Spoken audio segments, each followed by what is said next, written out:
আজকে আমার শ্রী শ্রী অনুকূলচন্দ্র ঠাকুরের আলোচনা স্বাভাবিকভাবে যে যা করে বা করে এসেছে, মনে হয় মানুষের জীবনে এটাও একটা বড় দিক, যার দ্বারা হৃদয়ের সুকুমার ভিত্তিগুলি পুষ্ট হওয়ার অনুশীলন হয়, যার ফলে হৃদয় কোমল হয়, সহানুভূতি প্রবণ হয়, প্রেমিক হয়। তাই এককালে প্রতি বাড়িতে এসবের চর্চা ছিল।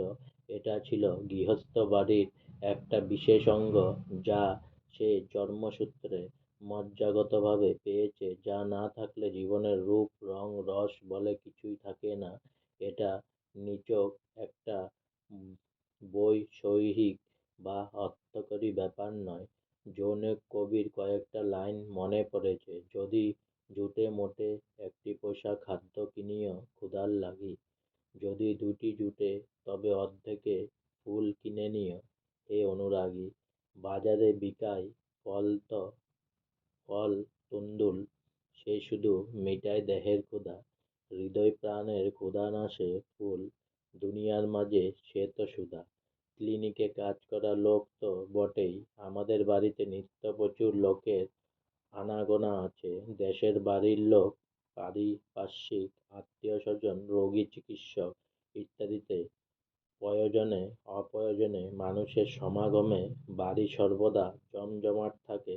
মানুষ লক্ষ্মীর বরযাত্রী। ঠাকুর বলেছেন, এ বাড়ি দেখলে তা বোঝা যায়।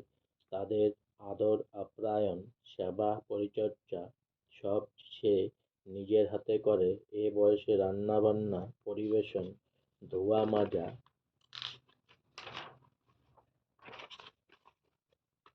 কারো হাতে ছাড়ে না। তার বৌমা বলে, আপনি এত কাজ করেন, তাই আপনার শরীর খারাপ হয় না। সেও সেটা বিশ্বাস করে। বাড়ির এই কালচারের দরুন তার ছেলেমেয়েরা সবাই শ্রী শ্রী ঠাকুরের অনুরাগী, তাকে মাথায় করে চলেছে। সবাই করিতকর্মা, প্রতিষ্ঠিত এবং সুখী। মানুষকে দেওয়া, ধোয়া, সাহায্য করা, বিভিন্ন প্রকার সেবা দেওয়া ইত্যাদিতে তারা সবাই সিদ্ধহস্ত। তাই মানুষও তাদের ছাড়ে না। এই সবই তো দয়ার ধাম। ঘাটালের সঙ্গে একটা মাটির টান তো আছেই। স্থায়ীভাবে এখানে আসার পর এখানকার কর্মী দাদা এবং ইষ্ট ভ্রাতাদের সঙ্গে মেলামেশা, সঙ্গ সাহচর্য ও আদান প্রদানের মাধ্যমে, বিশেষত আমার তত্ত্বয়নী ব্রতদাতা শ্রদ্ধেয় বিব্রজ গোপাল গুরুদার পরিচালনায় এবং অভিভাবকত্বে আমার সৎসঙ্গ জীবন পুষ্ট হয়ে উঠেছে। যে বীজ একদিন এই মাটিতে বপন করা হয়েছিল, অঙ্কুরোগম হওয়ার পর বাঁকুড়াতে গিয়ে তা বৃক্ষে পরিণত হয়েছে। এখানে এসে ক্রমে তা ফুলে ফলে সুশোভিত হয়ে আমার জীবনকে সার্থক করে তুলেছে।